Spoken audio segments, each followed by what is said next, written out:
Good afternoon, everyone, and welcome. We are so excited that you are here to join us today. And this is the second event of our Summer Skill Up Alumni webinar series. My name is Ali Rodriguez. I'm the Executive Director at the Topple Career Center, which you can see so beautifully behind me.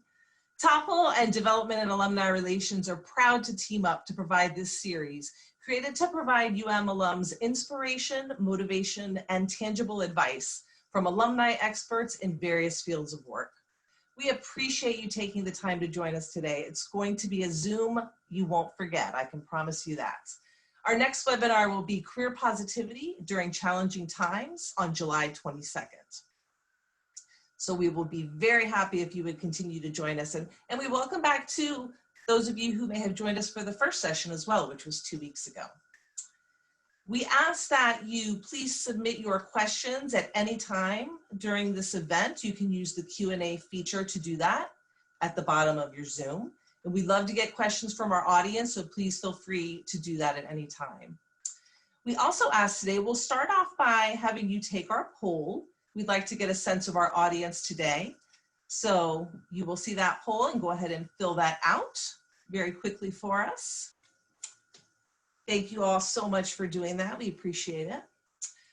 So I can't tell you how excited that I am to introduce today's session. And this was a labor of love putting this amazing group together. Today's session is called Gaining Experience, Skills, and Connections, most importantly. So like I said, we have such a good group that we've assembled today. And again, I can't tell you how excited that I am to be here and to be able to introduce you to these amazing alums. Wendy-Ann Dixon Dubois will serve as our moderator, and she is the Senior Manager, Stakeholder Communications for the United Way. Wendy-Ann graduated from the University of Miami with a Bachelor of Arts in 2006. She currently serves as the president of the Black Alumni Society, and I'm told that she does a phenomenal job. The Society raises funds and awards for student scholarships each year while supporting a variety of student programs. Under her leadership, the Society hosted the first virtual Juneteenth celebration, with more than 150 participants, to create a gathering space for the community and to provide thought-provoking dialogue and introspection. Wendy-Ann will take it from here and introduce you to our panelists. Thank you, Ali, so much for that introduction. And I too am delighted and excited to be here and really get to hear so much from our panelists today. I would love to toss it over after I say what is my favorite part about my experience, and that was definitely being involved in so many student organizations, and one of them being the Rathskeller Advisory Board, and spending so many days and nights at the Rat, especially during our belly bus comedy shows on the weekends. So from there, I would like to introduce our panelists, George Bahadu, Pallavi, and Lionel Moyes. And for each of you, I would love to hear a bit about where you currently work, your favorite experience at and some of the skills that you are most proud of and the connections that you've made as a result. Thank you, Wendy. Hey, everybody. My name is George Bahadu. I am the market lead for charging infrastructure at Tesla. It's a big way of saying I help build our Tesla supercharger stations across Florida and the Southeast. I graduated from the University of Miami in 2013 with a bachelor's in business administration in marketing. And one of my favorite memories at the University of Miami, like Wendy, was also spending time at the Rat, although I was there grabbing beers and having some fun while she was definitely doing some more important things. So thank you, Wendy, for your support. I think, one of the biggest skills and I've attained in terms of building connections is really this idea of first principles thinking. It's something that I've carried with me from all the way through the past 10 years post-graduation, and it's really the idea of boiling down problems to a fundamental assumption that we have. It's something that we value at Tesla. If you've not heard Elon Musk speak, and it's kind of the way we're trained to think in terms of tackling problems while at Tesla. Hey everyone, my name is Lionel Moyes, and I am a national news anchor for ABC Radio based out of New York City. I graduated the University of Miami in 2010. I was involved in a bunch of student organizations there as well, and I really have fond memories of being a part of United Black Students in student government. But one of my favorite memories was my first night sleeping on campus because I was a commuter my first year, and I just was tired of that commute. There's nothing like getting up and walking to class or to the rat. So that was a beautiful thing. But one thing or memory that I hold on to from is getting involved in UMTB, and that is really where I found my career in journalism and a career that I've stuck with until now. So when I started I thought I was going to be a doctor, and allowed me to find my passion. So I'm so grateful for that. Thank you, Lionel. Hi, everyone. I'm Pallavi Pal. I currently work at a company called IHS Markit, which provides data and technology solutions for a wide variety of industries. At IHS, I am an associate director of product, building apps for institutional investors, such as venture capitalists, giving them a way to view their portfolio of investments. At I graduated in 2011, and I studied economics, minoring in English and psychology. I would say my first memory was the first week of freshman orientation. This was the first time I realized what it meant to really be a Cane, when I saw the energy fueling the pride that everyone had to be part of the U-Miami experience. I would say the connection that really helped me in my career was, an experience I had while I was a student employee at Adaptable Career Center. My boss at the time encouraged me to apply to a congressional internship, CBCF internship, which was really a springboard for my next series of internships and eventually my first job out of college. Love it. So I think I'll continue on with that line of internships and skills that you all have gained, as a few of you alluded to. And right now, a lot of alumni are at home with a bit of downtime during the pandemic and figuring out what they could be doing to strengthen their skill set and really beef up their resumes. So I'd like to start with George by sharing a bit about what are some skills that you deem as important to your profession, and then what are some ways that alumni can be beefing up their skill sets? Thanks, Wendy. Yeah, I definitely think communication is extremely important. At Tesla, what we do is very forward thinking. So a big piece of what I do in my role is really educating jurisdictions on electric vehicle charging, educating customers, educating even internal employees. And part of that education, a big skill set that we are trying to continue to improve upon is our communication. Whether that's presenting in front of 100 people at Tesla or presenting to a local jurisdiction. Quite recently, I had to present EV charging to a city in Florida in Arcadia, which is really the middle of nowhere, but it all comes down to communication, public speaking, and I think there's a lot of different ways you could leverage this and continue to build these skills, and one of them is obviously using LinkedIn, interacting with other people via video chat. That is obviously a big proponent of working now in the 21st century. You have to be comfortable speaking, showing your face, and really interacting with others and other people you may not meet. So I definitely think while you can't go out there and meet new people, you really can spend time to attend virtual events like this one right here and other events hosted by the University of Miami, as well as just continuing to communicate with others and really honing down on these skills and presentation skills. Thank you for that. Lionel, would you like to chime in?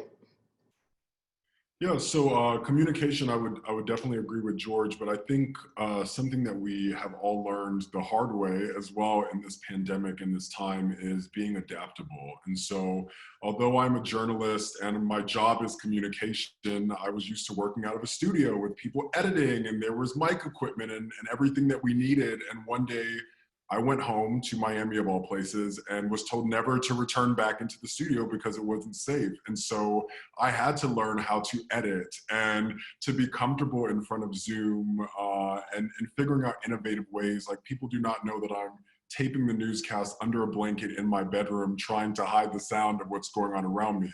But these are the things in a time like now that keep us so valuable, and we can still work on our passion while everyone else is adapting, because you don't have to worry about it being so fancy and extra. Everyone is kind of dealing with it together, which puts us at the same playing field, where if you do have an idea or a conversation you want to have, is someone's schedule going to be that packed when you know they can't leave their house? You probably will get that meeting that you're looking for now versus had you asked for that meeting with an executive or a colleague maybe even a few months ago. So adaptability has been the biggest thing that has helped me, but the biggest challenge for me during this time as well. Thanks. So far we have communication, education, adaptability. Pallavi, what's your suggestion? Yeah, I'm a little biased. Working in technology, I would say technical skills are incredibly valuable, irrespective of the industry that you're in at this point. The great thing about technical skills is that a lot of it you can learn online by yourself. You know, programming languages like Python or data analysis or data science skills, there are a lot of free courses on Coursera, Udemy, and if you have access to LinkedIn Learning, that's another way that you can really get access to the knowledge and to teach yourself a lot of these technical skills.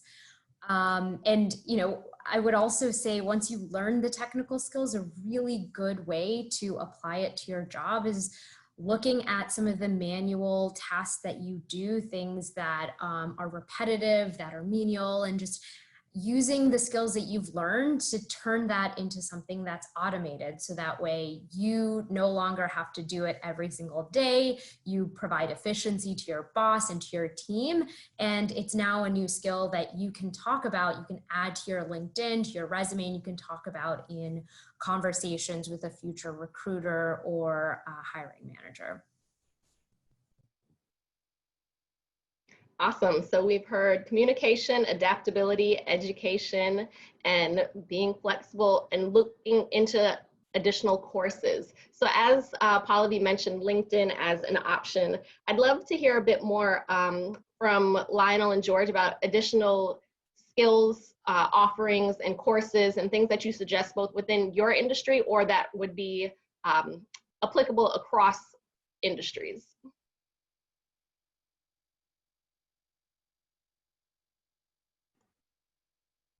Hey, Wendy. Yeah, so I will certainly piggyback off of Pallavi's answer in terms of LinkedIn.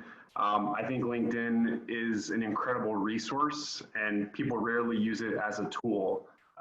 There's so much content on LinkedIn. It's hard for me to not wake up and check my LinkedIn, but I use it as a tool to connect with key stakeholders in the electric vehicle world, policy. From the course side, you know, Coursera is one that I tend to navigate to as well, whether it's my own personal development, but everywhere out there on the internet, there's free courses, right?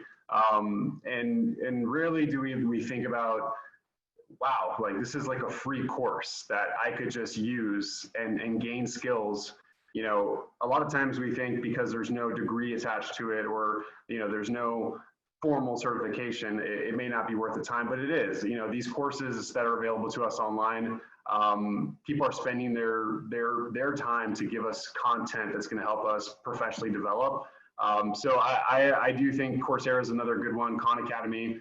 When I get into technical aspects of my role that I don't know, sometimes I'll go and check Khan Academy as it pertains to utility, energy, electricity. These are all technical concepts that I have to continue to learn and improve upon, but also using and leveraging LinkedIn, where if I don't know something, I'll reach out to somebody and ask them, an expert in the field or someone that works in the industry as well.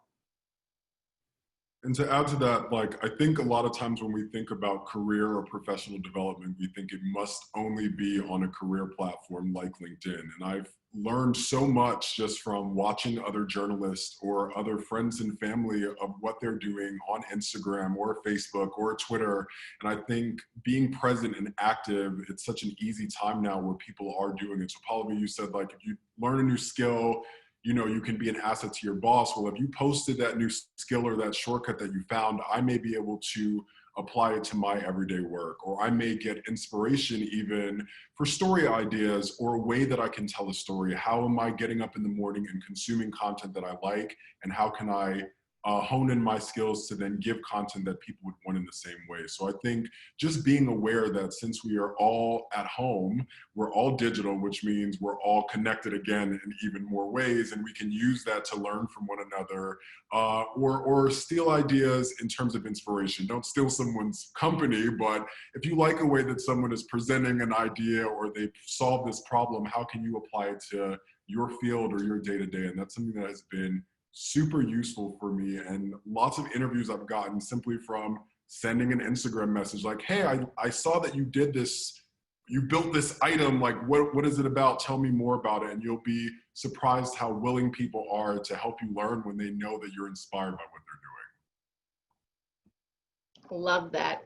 And what I heard you say a bit is around self-promotion. And that's one of the things that I've definitely learned as I've excelled in my career, is that it is a lot about how you are promoting the work that you are doing, whether that be on your social channels, including LinkedIn, or informally on Facebook or Instagram, letting your friends and family, because ultimately they are also part of your network. And I'd love to hear a bit more from any of you, if you'd like to jump in, about how you are extending your network in this time of being completely virtual. Okay, I'll just finish and then I'll zip it, right? For me, I used to be very afraid of posting content on my Instagram. I thought my Instagram is my personal life. People watch me on the news. They only want to go to the news or to listen to the news for that. And they're on my page to see what I'm doing with my family and my friends. And in a time like this where there is so much going on and so much uncertainty, we are all looking for the truth, for information. We want to know more so we can protect ourselves and our families, so we can be informed voting. And so I had to learn to not be afraid to promote myself and my brand. People come to me for information. I usually try to be a ray of sunshine. I like to post positive news, so my color is always yellow. But I was surprised at how many people were noticing things like that I wasn't getting paid for. I post little updates every morning, like 3 things you need to know. My job is not paying me for that, but other employers and consumers are seeing it. And so when I do go into a job interview, they're like, hey, I did notice that you post those updates. Or a friend may say, hey, why didn't you post anything today? I was looking for it. And so we really have a unique opportunity to leverage it. And you should not be afraid to promote your talents that you've worked so hard for. It doesn't have to be boastful. It is actually helpful and essential for things to grow and change. We can't be afraid of putting to work this University of Miami education that we got. Yeah, and I would piggyback on what Lionel said in terms of self-promotion. GitHub is another way that you can, if you're building technology or building, a really cool system, or even just a nice little hack that helps you, connect your coffee machine to Siri, for example. You can post a lot of this on GitHub. It's a way to promote what you're doing, what you're learning, what you're building. And it's a community for you to connect with other like-minded software engineers, developers, or just tech enthusiasts, and look at their work, use their code and as a foundation to build something else for your website, for your product, or even within your professional life. So in terms of self-promotion, but also connecting and building networks in this very virtual and digital landscape, I would say GitHub is another avenue that can be leveraged and used, in addition to, I think Lionel mentioned Instagram, and then we've talked about LinkedIn already. Yeah, and I would just add, piggybacking off those 2 amazing answers, I think a lot of times if you think about making a connection, going into it with the idea that you want to get something out of it versus going into it with a genuine curiosity or being authentic and genuine in terms of how you reach out is super important. That's a lesson I learned the hard way, and someone told me, and it was for me, it's something I didn't notice, but it was something I was doing early on in my career. And so the conversation has shifted, right? And I appreciate when people reach out to me directly on LinkedIn, and there's definitely a way I see it when someone asks, hey, can you help me get a job at Tesla versus, hey, what's it like working at Tesla? And those are the questions, right? Like being authentic and being courageous, but it's not okay to go into a connection thinking, what can you get out of this person, but what can you do to help develop your skills, and how can you just learn and expand your horizons? So I think being genuine and authentic is critical when you think about not just making connections, but also self-branding. Thank you, George. And you actually answered our first question from the audience without even knowing it, which was, when networking, how do you ask connections about possible employment without being rude? And so you did give one example, and I'd love to hear from Pallavi or Lionel if you have other ideas about how to make the soft intro versus the abrupt or abrasive. I'm a stalker, okay? And so people, look, but a curious stalker. So if there is a company that I love, I will follow the company and get to know their products. I will see who works there, what their leadership looks like, some of the initiatives that they will do. So that way, when you do have that conversation, like George says, it's not like, hey, are you hiring? It's more like, well, what did you think about this new initiative that they started? Or tell me a little bit more about how it was like for your headquarters to move. And I think that makes a conversation more authentic. If someone stopped you in real life and said, hey, get me a job at ABC, you'd be like, who are you? But if someone said, hey, I've been working on my career in journalism, I'm so curious about what you do every day, you will take a few minutes and help them out. And you will remember the way that that person approached you the same way you will remember when someone said, hey, I applied, you need to give me a recommendation, and you don't even know who this person is. So being authentic and genuine and respectful as you normally would be, but make sure you actually know about the company and the job that you are looking into. So when you do reach out to someone, the conversation is a real conversation. Yeah, I would say the easiest ways to make connections are when you're one, helping someone else out, or two, encouraging or providing some sort of uplifting note to the person that you're engaging with, right? Like complimenting them or being excited about what they're working on or their research. So in terms of how you can help them, to Lionel's point, if you're really interested in a company, do a ton of research, know everything about the company, the new initiatives they're working on, what their products look like, what their services look like, and put together a proposal for something that you think would be beneficial to add to their suite of products or services, or how they can structure their marketing, and present it in an email to individuals that you think, or in a LinkedIn message to individuals you think would find that useful. And that way of showcasing why you think something would be helpful for them would give them an interest to reach out to you, to engage with you, and help you out with if you're looking for employment opportunities there. And it shows a level of proactivity and interest that goes well beyond just reaching out with a message of, hey, I would love to join your company. How do I get started? Right? It shows that you've done your research, that you're invested, you're interested, and you're willing to think critically about the next steps.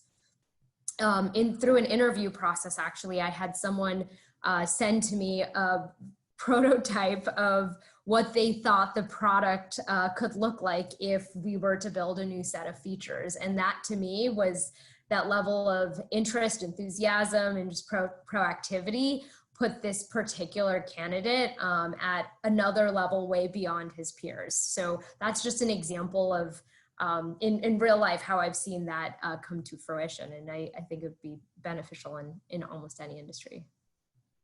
Love that. That's amazing. Lionel, did you want to add? Um, Go ahead, Lionel.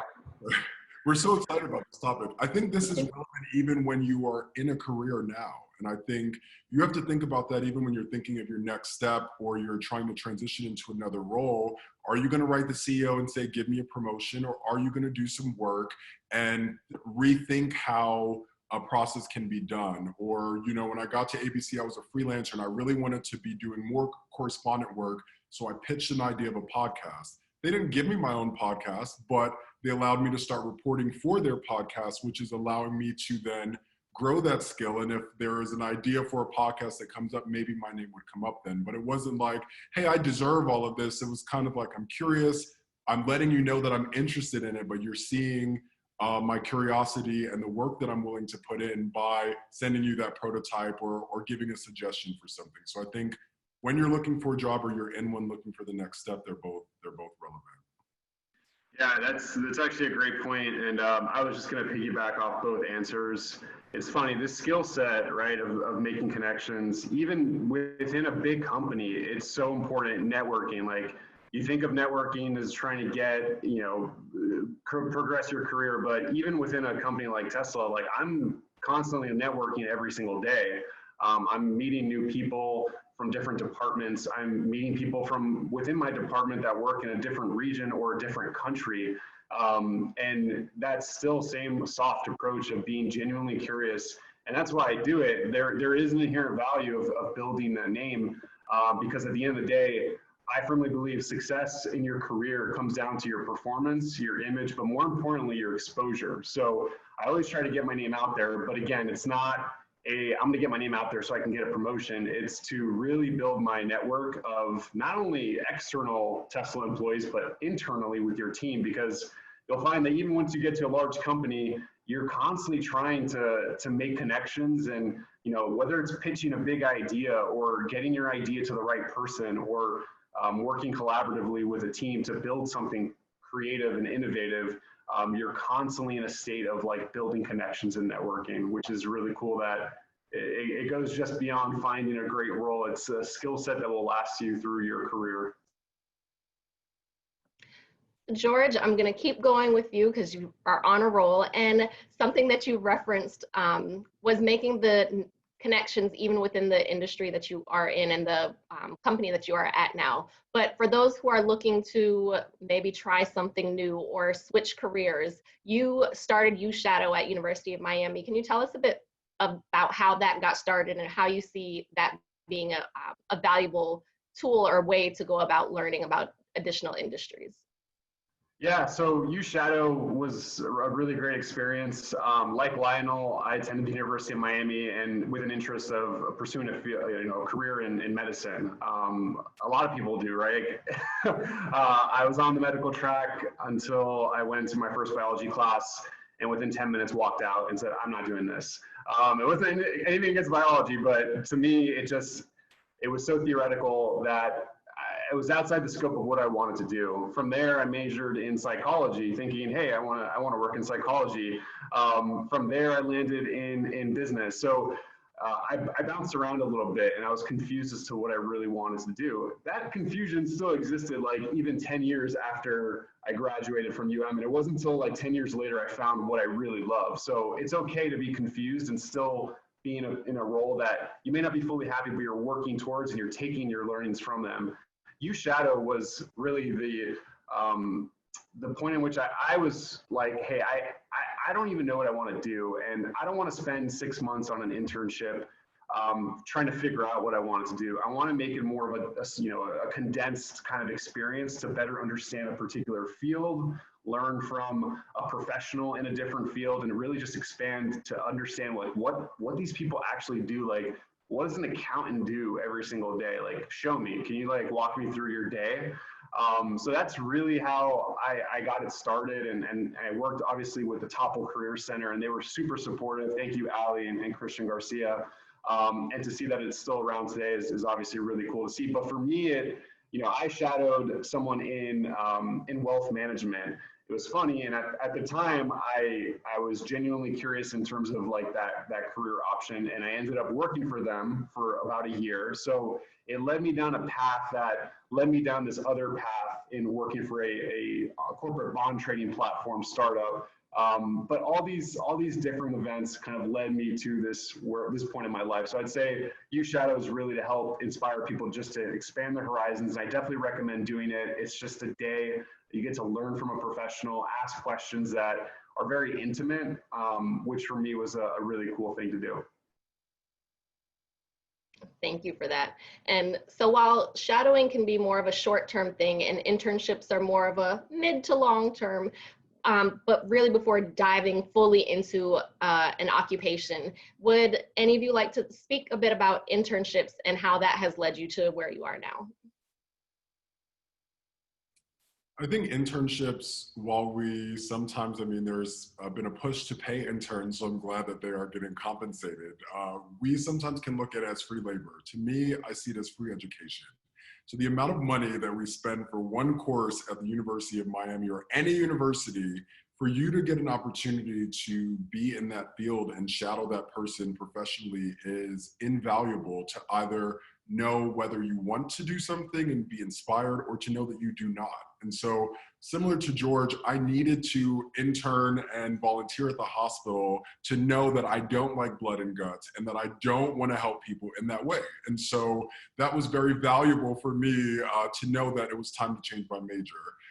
The same, I shadowed a person on campus, not through a program, a friend of mine who was a reporter, and the next day I changed my major. But I still didn't really know anything about journalism. I had never taken a class. And so doing an internship through the university at a local TV station really allowed me to fall in love with news and to realize that maybe I wouldn't make a lot of money my first few years and I would be working overnight and weekends, which I still do now, but to know that it was something that I absolutely loved and I would do it if I wasn't getting paid for it. And I think that is something that allows you to then take out worrying about money and success, and you really focus on the craft, and the success and the money will come if you're doing what you're truly passionate about. And so I think we should never underestimate internships. And sometimes we leave internships and you aren't offered that position and you start questioning, like, what could I have done better? But we need to know that we're still taking knowledge and connections and networking away. And I have run into people in the same building 10 years later when I'm hired there and I was an intern working for them, or I had an intern in Columbia, South Carolina, who I then got hired at my next job in New York City when I got there because of how amazing he was working there. And so don't underestimate that time. It's, to me, I see it as free knowledge that you're getting from people that you're looking up to in the business. I would definitely echo the same idea as what Lionel and George mentioned. Actually, I was very much unlike George when I was in college, in that I felt like I knew exactly what I wanted to do for almost all 4 years of college. I, in my mind, was going to be a corporate lawyer. I was pre-law. I had taken some law school classes. I'd taken the LSATs. And after having had or gone through my last internship, my senior internship on my senior year, I realized that I loved product development and I loved technology and I loved building solutions because it's a lot more tangible and you get to see the results of your work a lot more directly than helping two companies merge and acquire other companies, which is what a lot of corporate lawyers do. And that was really, after 4 years of dedicated focus towards one career, the pivotal moment that made me switch into the career path that I have today. And I think a lot of times when you're in college and even right after college, you feel like you know what you want, but it's very theoretical. And until you actually go through the steps and go through the motions, you don't fully realize and recognize what your true calling is or what makes you happy. So internships are, what Lionel said, it's a great way to understand the industry, understand what you want to do. It's free education, but it's also a great networking opportunity. Even if you realize through the internship you don't like what you were doing and that's not your passion and that's not your interest, you've gained a good network from your manager, your team, other colleagues and peers that you've worked with, and that network can help you land your next opportunity. So it's not a failure if you go through an internship and you realize it's not what you want to do. You could leave with a lot of meaningful relationships and connections as well. Yeah, I would say get to Topple if you're a current student and leverage the resources they have and get yourself an internship. It's an experience, right? And like Pallavi just said, you can take a lot from these experiences, whether it's relationships, whether it's failure, whether it's you not liking what you're doing. You just checked off a box of what you don't like, which is not a bad idea either. But I think the internships are just an incredible way for students to get exposure at a high level of like what the world looks like outside of the classroom. And it's really important that you get that exposure and fully understand it. I would say the interns that come to Tesla, I'm not quite sure if they're paid or not, so I'm not going to answer that, but I do know the ones that are super engaged with what they're doing. I keep note of every single one of them as a potential new hire. At Tesla, we consider all of ourselves as recruiters. So if an intern comes along and is able to showcase that they get what we're doing, they're passionate, we will eventually hire them. We will find a role for those types of people. So just don't think when you're getting an internship like that's the end of the road. If it's something that you really love, like you can stand out and make that internship into a full-time career. And I think on the shadowing note, same as Lionel said, like shadowing doesn't have to just be as a student. You can do it as an alumni. You could do it in your current role.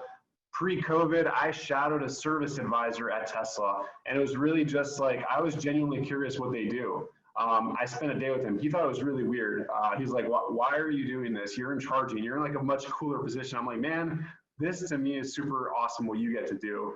And I just want to learn and see what it's like for a customer to come in for service.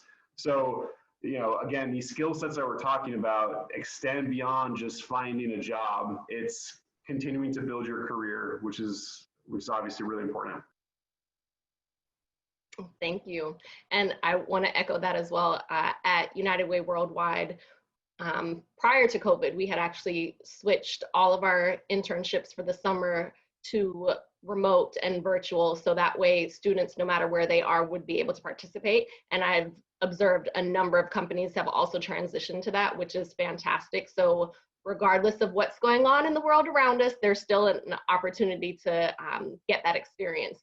And I also want to make a note of the grown-up version of internships, which are fellowships, and how there are so many across sectors, especially in government, nonprofit, public affairs, which is the area that I'm most familiar with, but through Pro Fellow and a numbers that you can also find through Topple, to get fellowship experience, which is usually paid and does give you a chance to, venture into another field as well. So also wanted to make that plug.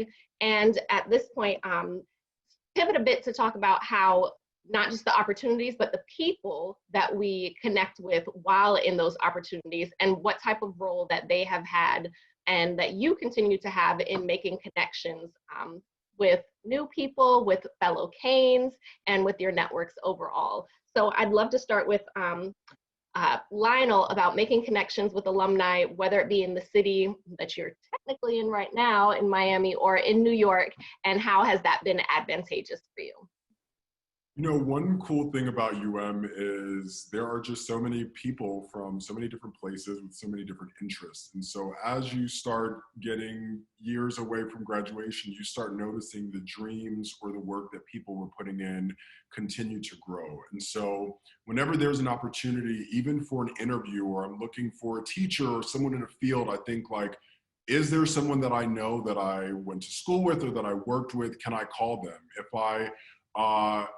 If I need to bring someone in for an opportunity, is there someone that I've interacted with who's really touched me, whether it's an intern or a colleague? And so I think every time you have a chance to bring someone else in and uplift them, you're giving them an opportunity. And we have established a network, maybe being classmates, we're not thinking of a professional network, but you really did establish a network with your class and the classes before you and after you who you interacted with school, continue into your careers. And so in times like this, Wendy-Ann and I knew each other from college, and for us to be even on a panel, a professional panel together working now is a good example. But I always try to think of, is there someone who touched me, or there's someone in that field that I can help?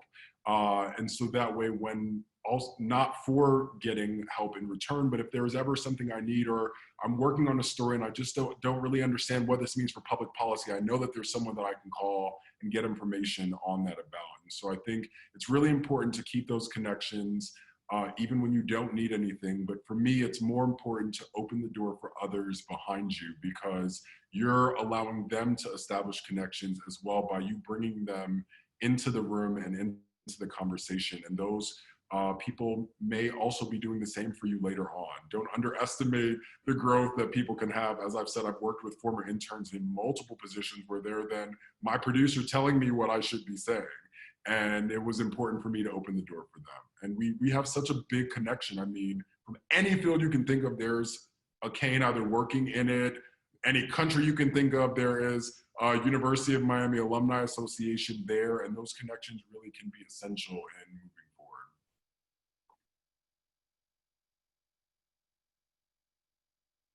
Yeah, I'll just add on that. It's funny what Lionel says. It's so true. Anytime I'm either prospecting for a potential new supercharger site, I usually start my search on LinkedIn. And it's funny, any site that I've looked up there's, a University of Miami alumni works there. Every single time. We are everywhere. We are, while I was in Norway supporting the launch of our Model 3 product, I ran into Tesla alumni, which was for me absolutely crazy. I'm in a different country across the world running into, someone that went to the same university as I did. So I think it's very true. And a lot of times now I'll reach out to University of Alumni, even if I'm not looking at a potential site, just to build connections. Cane to Cane is a potential resource that is just as helpful as LinkedIn in identifying some of these alumni. But it is true in that we've come a long way as a university, and our alumni are doing incredible things across the world. And building these connections is so important. But we are everywhere, and it's really amazing to see. I definitely echo that. So one last question that I want to pose before I take some of the questions from the audience is around service, which is really important to me. And I would love to hear from you all about how you view service, whether that be in community or through your organizations, through your companies, as vital or helpful in your career. Yeah, so service is a key component at my company. We're given 2 to 3 volunteer and service days every year to dedicate to programs of our choice, and a lot of times we band together and go as a team or a group. So I personally think it's really important, not just for benefiting the community, but also to benefit yourself. In some areas, you could promote your own career development through volunteering. If there's a certain skill that you want to put to practice, or you want to enhance, that's a possible avenue, in addition to internships that we've talked about, fellowships, working on projects within your company. Volunteering is a great way to use your service and provide value to the community and to yourself.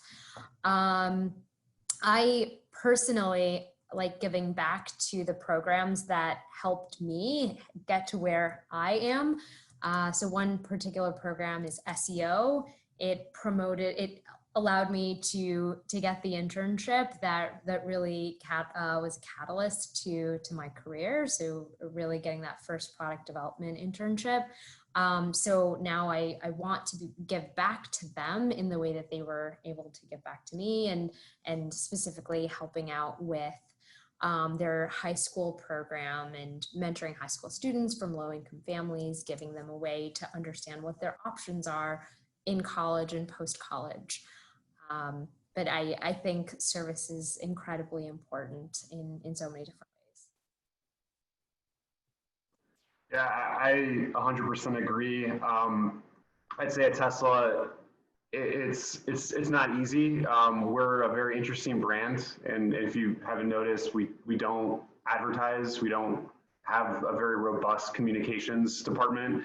We're very kind of tight, and you may see a lot of us on Twitter coming from Elon. So that's kind of like the voice, but I think they're overall very supportive of us servicing our communities. And obviously, one thing that we're all very passionate about is this transformation and transition to sustainable energy. So you'll find that a lot of us are consistently volunteering our time, whether it's beach cleanups, whether it's climate events and networking events, to build that information and showcase what kind of impact climate change is having on the world.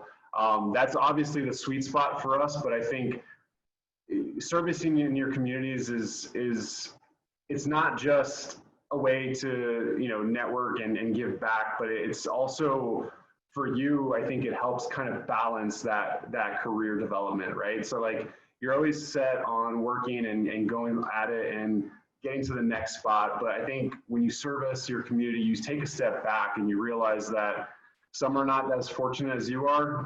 Some people are not in great situations. So I think it's 100% amazing when you have the time to do it. And for me, it's a balance for me to take me back in terms of like where I should be thinking. So I recently volunteered at the Lotus House in Miami, which is a program for underserved women. And it's definitely an eye-opening experience and something I definitely will continue to do.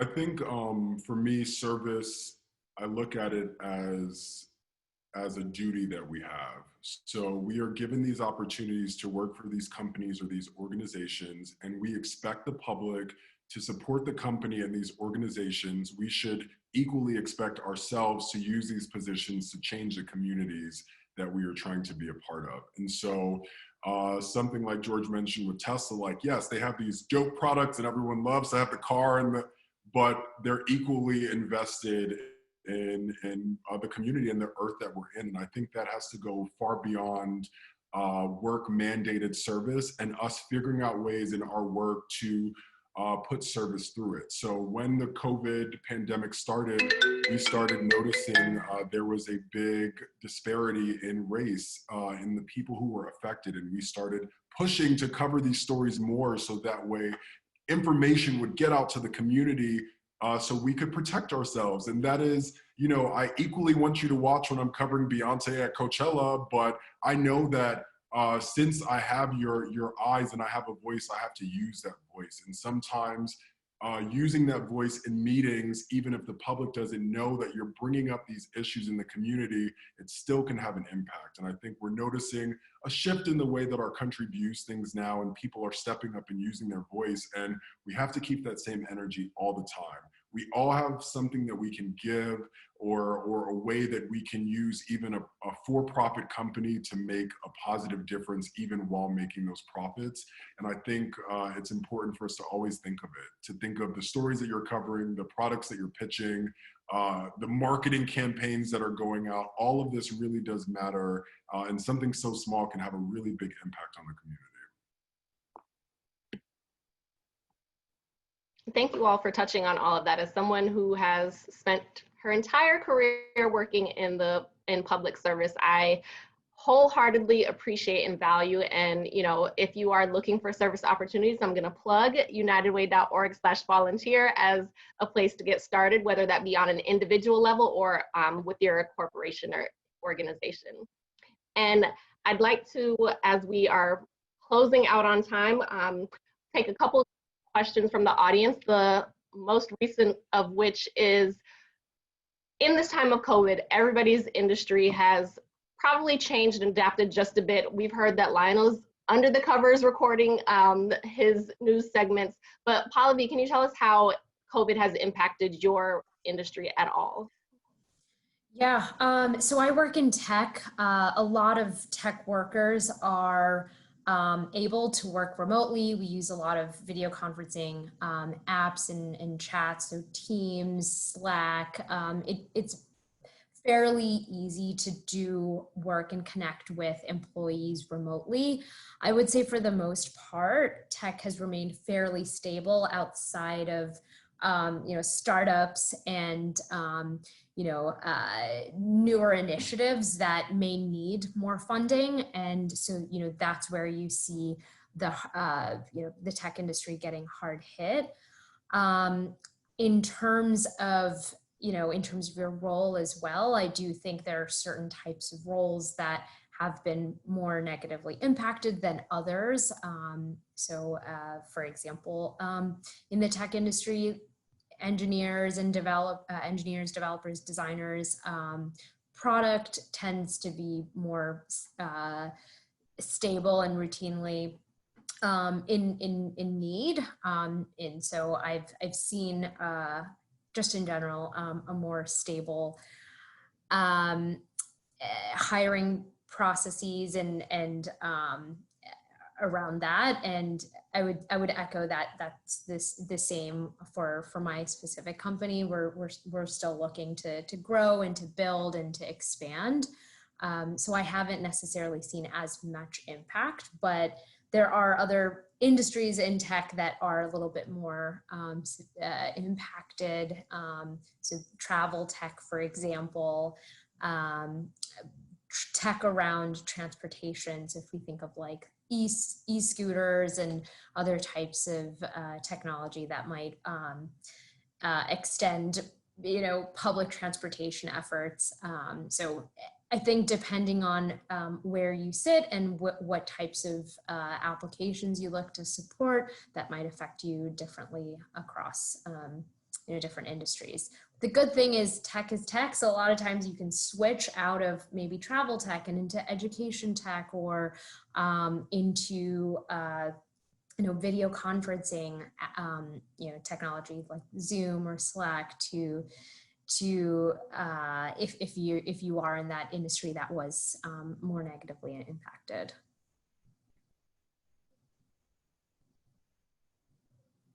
Thank you.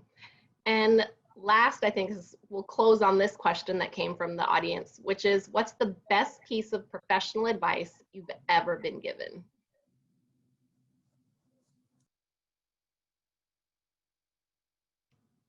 I can kick things off. I'll actually read a quote, and this quote hit me like a bag of bricks when I was younger. And it's essentially, nothing in the world can take the place of persistence. Talent will not. Nothing is more common than unsuccessful men with talent. Genius will not. Unrewarded genius is almost a proverb. And education will not. The world is full of educated derelicts. Persistence and determination alone are omnipotent. I think for me, that line about persistence has stayed with me my entire career. I enjoy being called one of the most persistent people at Tesla. Persistence, but not pushy, right? It's a fine balance, because sometimes people may think you're crazy if you follow up with them once a week for 52 weeks straight. But yeah, I think persistence is it's something you can control, and you can be persistent about a lot of different things, right? Whether you're a project manager and trying to be persistent about getting a project done. In sales, persistence definitely works out in your favor. In a lot of different scenarios, persistence definitely helps, and especially at a company like Tesla where we adapt and change so quickly, you need to be persistent to move along with this change, or you'll get left behind. So that for me was one of the biggest lessons I've learned. My internship through SEO, that I was placed through SEO, I think SEO prior to me starting that internship really gave me a lot of great advice and tips and trained me on how to really be a good professional. And one of the few key things that I remember is, show up early to any session that you're going, panel sessions, informational sessions. Sit in the front row. No one sits in the front row. Sit in the front row. You will be recognized. You will be noticed by the panelists. And that means when it's over, go up to the panelists, talk to them, introduce yourself, tell them what you thought was insightful, get their information, and use that as a springboard to connect with them, to have conversations and build a network. And whenever there's a Q&A, be the first to raise your hand and be the first to ask a question, because that means your questions will be prioritized and your proactivity will be noticed and recognized. And all of that I took with me, not only to, panel sessions that, a lot of internships offer, but also through my career. So in meetings, I'll sit towards the front. I will ask questions whenever the time opens up for questions to be asked. I'll be proactive, and that a lot of times is put a spotlight on me and on what I can add value to. So I think that's been hands down the best advice that I've received in my career. For me, the best advice was not to compare yourself to others and to know that you have the gift inside of you. And so it is very difficult in my field when we're all trying to become the personality and you're wondering, how come that person's on there and that person can do it, and that distracts you from putting in the work and doing good journalism. And you'll see, even as you switch careers, that there are themes in what our passions are. So Wendy-Ann, I'm sure for you, service has been from even when you were at the University of Miami, maybe your next company might not be a service related job, but it would still, you could still add value to that. And so I think just knowing that you're more than capable and staying focused on what your goals are. Oprah didn't become Oprah by trying to be another journalist. She became Oprah by staying true to what she believed and saw for herself. And so no matter what field you're in, I encourage you to keep that drive and that passion. And, maybe you can spot check how things are in the industry or what new jobs are out there, but don't always worry about everyone else. Worry about the value that you can add, because that work does pay off in the end. Love it all. And thank you all for adding George, Pallavi, and Lionel. I'll close out by saying my best piece of professional advice, which I took upon graduation, which was to follow my heart, and the money will follow. I'm not rich yet, but I'm getting there. So I would, again, thank you all for your contributions, and I will turn it over to Ali Rodriguez to close us out. Thank you all so much. Was that a productive way to Zoom or what? I think you'll all agree that Wendy-Ann was a great moderator, and Pallavi, Lionel, and George had tangible advice that we can all use every day. So thank you all again so much. We have a variety of virtual and online resources available for University of Miami alumni. Many of you know you've used them before, but you can go to the Alumni Career Corner at alumnicareer.miami.edu.